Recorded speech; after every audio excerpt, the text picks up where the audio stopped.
Hello students, welcome.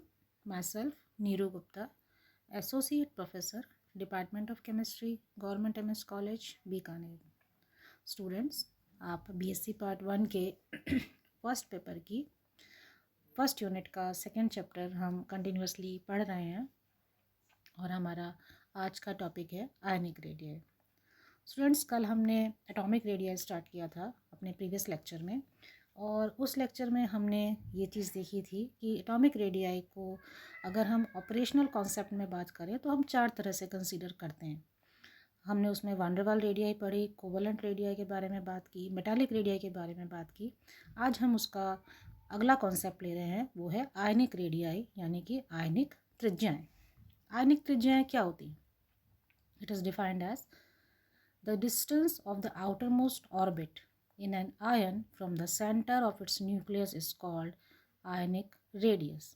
यानी कि बाह्यतम कक्ष में आयन के बाह्यतम कक्ष से उसके केंद्र में स्थित नाभिक के बीच की दूरी को उसकी आयनिक त्रिज्या कहते हैं. और एक डेफिनेशन हम इसकी इस तरह से भी दे सकते हैं कि the distance between nucleus of an ion and the point up to which nucleus has influence on its electron cloud. यानी कि किसी आयन के नाभिक और वह बिंदु जहाँ तक नाभिक अपने इलेक्ट्रॉन अभ्र को प्रभावित करता है के बीच की दूरी को आयनिक त्रिज्या या आयनिक रेडियाई कहते हैं. It is expressed in angstrom. हम इसे एंगस्ट्रॉम में प्रदर्शित करते हैं. अब यहाँ हमारे पास दो संभावनाएं हैं. When an electron is removed from a neutral atom then it converts into a cation. ये आप जानते हैं कि यदि किसी उदासीन परमाणु से एक इलेक्ट्रॉन को निकाल दिया जाए तो वो धनायन में बदल जाता है. The remaining electrons are comparatively more attracted by the nucleus due to which ionic radii decreases. अब बचे हुए इलेक्ट्रॉन पर शेष इलेक्ट्रॉन्स पर नाभिक का आकर्षण बल तुलनात्मक रूप से ज़्यादा हो जाता है और इस कारण से आयनिक त्रिज्या का मान घट जाता है. Hence the size of cation is smaller than the atom. तो हम कह सकते हैं कि किसी धनायन का आकार अब उसके परमाणु की तुलना में छोटा होता है. दूसरी परिस्थिति है when an atom gains electron it is converted into an anion. यदि किसी परमाणु को एक इलेक्ट्रॉन दे दिया जाए या वो एक इलेक्ट्रॉन ग्रहण कर ले तो वो एक ऋणायन में बदल जाता है. Due to the greater number of electrons the attraction is lowered due to which size increases. अर्थात इस स्थिति में अब चूंकि इलेक्ट्रॉन्स की संख्या ज़्यादा हो जाएगी और नाभिक का आकर्षण बल उन पर घट जाएगा तो उस वजह से आयनिक रेडियाई या आयनिक त्रिज्या का मान बढ़ जाता है. अर्थात किसी भी ऋणायन का आकार अपने परमाणु की तुलना में बड़ा होता है. So in ionic solids the distance between the centres of the neighbouring ions is known as inter nuclear distance. अगर हम आयनिक ठोसों की बात करें तो दो नेबरिंग आयंस यानी कि धनायन और ऋणायन के केंद्र के बीच की दूरी को हम अंतरनाभिकीय दूरी कहते हैं, जिसे R0 से प्रदर्शित करते हैं. और R0 का मान R प्लस R माइनस के बराबर होता है. यानी कि R प्लस धनायन की त्रिज्या और R माइनस ऋणायन की त्रिज्या. इस चित्र में आप देख रहे हैं ये एक आयनिक रेडियस है एक सॉलिड की, जिसका एक पार्ट जो कि रेड कलर से दिख रहा है वो एनायन का है और दूसरा हिस्सा कैटायन का है.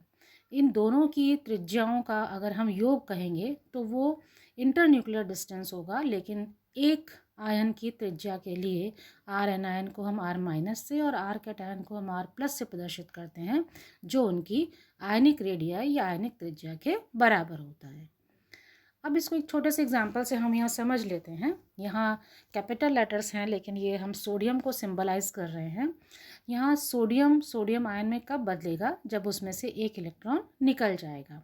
सोडियम परमाणु की आयनिक त्रिज्या होती है 1.57 एंगस्ट्रॉम, जबकि सोडियम आयन की त्रिज्या होती है 0.98, यानी कि एक धनायन अपने उदासीन परमाणु की तुलना में छोटा होता है। और इसके साथ हम दूसरा जो केस देख रहे हैं उसमें हमने ऑक्सीजन लिया है। ऑक्सीजन 2 इलेक्ट्रॉन ग्रहण करके ऑक्सीजन एनायन यानी कि ऋणायन में बदल जाता है।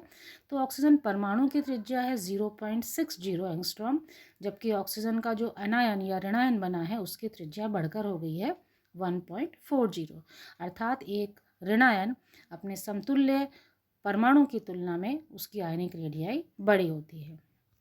अब अगर हम इसकी आवर्तता की बात करें तो आवर्तता पहले हम वर्ग में देखते हैं। The variation of ionic radii follows the same trend as in the atomic radii, यानी कि जैसे परमाणुीय त्रिज्या में हमें आवर्तता देखने को मिलती है, आयनिक रेडियाई के लिए भी हमारे पास बिल्कुल सेम ट्रेंड या सेम परिस्थितियां हमें दिखाई देती हैं। अर्थात वर्ग में ऊपर से नीचे आने पर आयनिक रेडियाई बढ़ती जाती है। वर्ग में टॉप टू बॉटम जाएंगे तो मुख्य कोशों की संख्या बढ़ती है, जिससे प्रभावी नाभिकीय आवेश कम होता है और आयनिक त्रिज्या बढ़ती जाती है। अर्थात हम कह सकते हैं कि अगर हम लिथियम से सीजियम तक आएंगे तो धनायन का आकार बढ़ता जाएगा। अब हम अगर पीरियड या आवर्त की बात करें तो एक आवर्त में बाएं से दाएं जाने पर चूंकि प्रभावी नाभिकीय आवेश बढ़ता है और मुख्य ऊर्जा स्तर में कोई अंतर नहीं आता, कोई परिवर्तन नहीं आता, तो आयनिक आकार में कमी होती जाती है। तो ये एक्सेप्शंस, ये पीरियोडिसिटी या आवर्तिता के साथ हमारे पास अभी यहाँ भी कुछ अपवाद हैं। अपवाद वही ट्रांजिशन एलिमेंट्स यानी कि संक्रमण तत्व, जहाँ डी ब्लॉक कॉन्ट्रैक्शन के कारण, और लेंथेनाइड्स जहाँ लेंथेनाइड कॉन्ट्रैक्शन के कारण ये पीरियोडिसिटी हमें कम दिखाई देती है। अब डिटर्मिनेशन ऑफ आयनिक रेडियाई यानी कि आयनिक त्रिज्या के माप करने के दो मुख्य विधियां हैं। वैसे डिटर्मिनेशन का जो मुख्य मेथड है वो है एक्सरे डिफ्रैक्शन, लेकिन इसको हम दो विधियों के द्वारा ज्ञात कर सकते हैं, जिसमें पहली है लैंड्स मेथड या लैंड की विधि। लैंड मेथड क्या है? लैंड मेथड में जो साइंटिस्ट थे लैंड, उन्होंने आयनिक त्रिज्या ज्ञात करने के लिए बताया कि धनायन का आकार ऋणायन की तुलना में बहुत छोटा होता है। इसलिए बड़े आकार के ऋणायन एक आयनिक क्रिस्टल में परस्पर एक दूसरे को स्पर्श करते हुए संकुलित होते हैं या कॉम्प्लेक्स रहते हैं, जबकि धनायन इनके बीच में एक रिक्त स्थान के बीच स्थित होता है। जैसे आप देख रहे हैं लिथियम आयोडाइड। लिथियम एक बहुत छोटा ऋणायन है, कैटायन है यानी कि धनायन है, और ये 4 बड़े एनायन या ऋणायनों से, जो कि यहाँ आयोडाइड आयन्स है, उनसे घिरा है। लिथियम सभी पड़ोसी आयोडाइड आयनों को स्पर्श करता हुआ आपको दिखाई दे रहा है। इसकी पैकेजिंग को देखने के बाद हम यहाँ इसको कैलकुलेट कर लेते हैं।